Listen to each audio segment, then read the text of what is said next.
नमस्कार मंडळी, जुलै 2024 मध्ये जे काही ग्रहमान तयार होतंय त्या ग्रहमानाचा फायदा असा होणार आहे की 8 राशींसाठी धनलाभाचे योग आहेत.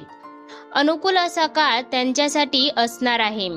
सगळ्यात महत्त्वाचा प्रश्न, त्या 8 राशी कोणत्या आहेत?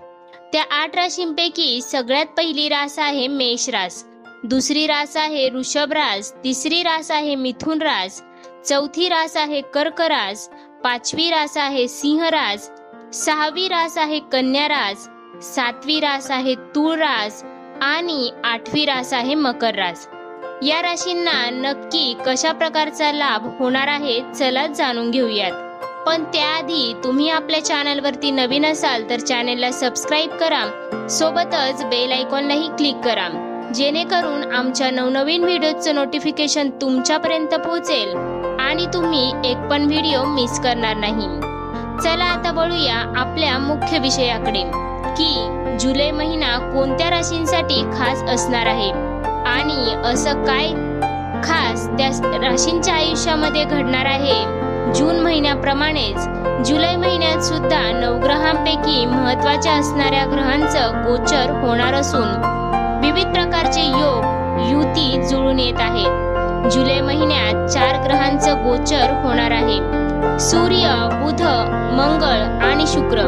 त्यामुळेच अनेक वेगवेगळ्या प्रकारचे चांगले योग जुळून येत आहेत. याच काही उत्तम योगांचा लाभ 8 राशींना होणार आहे. त्यांना नोकरी, व्यवसाय, करिअर, कुटुंब, आर्थिक आघाडी अशा सगळ्याच पातळ्यांवर काही सकारात्मक बदल दिसून येणार आहेत.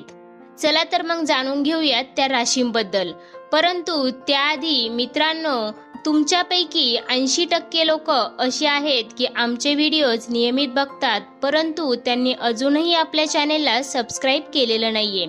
त्यामुळे लगेच सबस्क्राईबचे ते लाल बटन नक्की दाबा. सगळ्यात पहिली रास आहे मेष रास. मेष राशीच्या लोकांना जुलै महिन्यामध्ये अचानक संपत्ती मिळण्याची शक्यता आहे. तुमचा समाजामध्ये मान सन्मान देखील वाढणार आहे.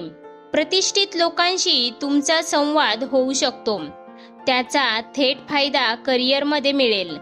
त्याच प्रकारे कुटुंबात एखादी शुभ घटना देखील घडू शकते. तसेच आनंद वाढेल. अनावश्यक खर्च टाळण्याचा सल्ला मात्र तुम्हाला दिला जातोय. त्याचबरोबर हुशारीने काम करा. त्यानंतरची रास आहे वृषभ रास. आर्थिक लाभाच्या अनेक आकर्षक संधी जुलै महिन्यात वृषभ राशींसाठी घेऊन येत आहे. स्पर्धा परीक्षांची तयारी करणाऱ्यांना चांगली बातमी मिळू शकते. नोकरदारांना नवीन नोकरी आणि चांगल्या ऑफर्सही येऊ शकतात. उत्पन्नाचे नवे स्रोत निर्माण होण्याची शक्यता देखील आहे. त्याचबरोबर जुन्या स्रोतातूनही पैसे मिळत राहतील. एकंदरीतच वृषभ राशीसाठी जुलै महिना शुभ म्हणावा लागेल. त्यानंतर आहे मिथुन रास. जुलै महिना मिथुन राशीसाठी खूप खास असेल. मेहनत केल्याचं फळ त्यांना या महिन्यात मिळेल. उत्पन्नाचे नवीन स्रोत मिळतील. व्यवसायात व्यस्त राहाल. विनाकारण कुणावर रागवू मात्र नका. कुटुंबात काही पूजा किंवा शुभ कार्याचं आयोजन केलं जाऊ शकतं. त्यानंतर कर्क रास. जुलै महिन्यामध्ये कोणतीही स्वप्न तुमचं साकार होऊ शकतं. नवीन नोकरीची ऑफर मिळण्याची शक्यता आहे. तुमचा आत्मविश्वास वाढलेला असेल. त्याचबरोबर नोकरीच्या ठिकाणी वरिष्ठांचे सहकार्य मिळेल. मन प्रसन्न राहील. रखडलेली कामही पूर्ण होण्याची शक्यता आहे. त्यानंतर वळूया सिंह राशीकडे. जुलै महिना आनंदाने भरलेला असू शकेल. धार्मिक कार्यात तुम्ही मोठ्या आनंदाने सहभागी व्हाल. त्याचबरोबर सरकारी क्षेत्रात तुम्हाला मान सन्मान मिळेल. अधिकारी वर्गातील लोकांकडून सर्व प्रकारचे सहकार्य मिळेल. करिअरमध्ये नवीन चांगल्या संधी मिळण्याची शक्यता आहे. मित्रांबरोबर मात्र सावधगिरी बाळगण्याचा सल्ला तुम्हाला दिला जातोय. त्यानंतर आंधळेपणाने कोणावरही विश्वास ठेवू नका. पुढची रास आहे कन्या रास. करिअरमध्ये यश मिळेल. नशिबाची उत्तम साथ मिळेल. त्याचबरोबर उत्पन्नाचे नवीन स्रोत निर्माण होऊ शकतात. काही ठिकाणी कामात यश मिळवून देणाऱ्या घटना घडतील. त्यानंतर तूळ रास. हा काळ वरदानापेक्षा तूळ राशींसाठी कमी नाही. नोकरीत बढतीचे योग आहेत. व्यावसायिकांना सुद्धा व्यवसायात फायदा होऊ शकतो. या काळात तूळ राशीची सुद्धा काही स्वप्न पूर्ण होऊ शकतात.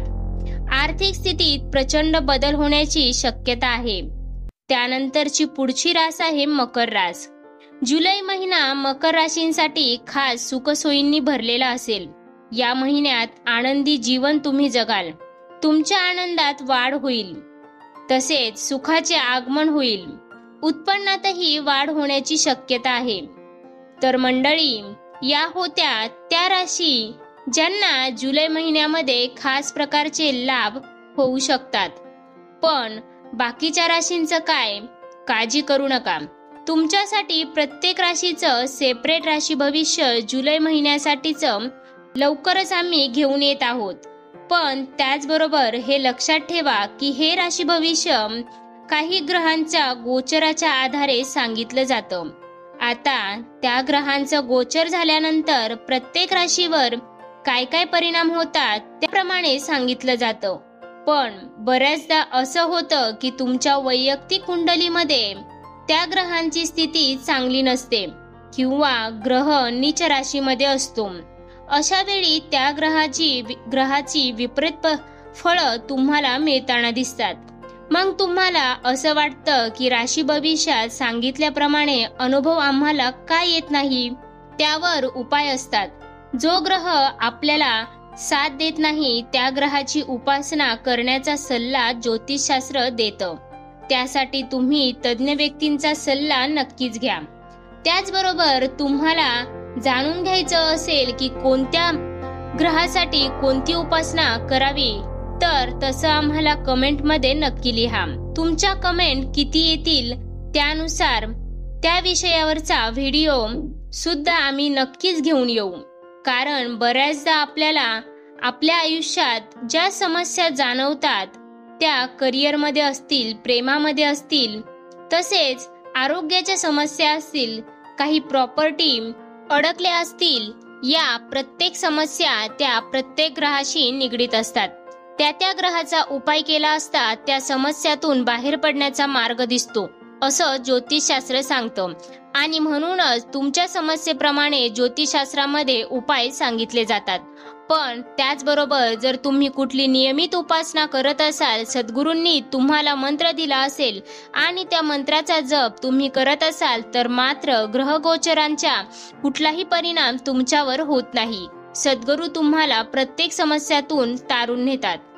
तर मित्रांनो, अशाच प्रकारच्या माहितीपूर्ण व्हिडिओसाठी आपल्या चॅनलला अवश्य सबस्क्राईब करा.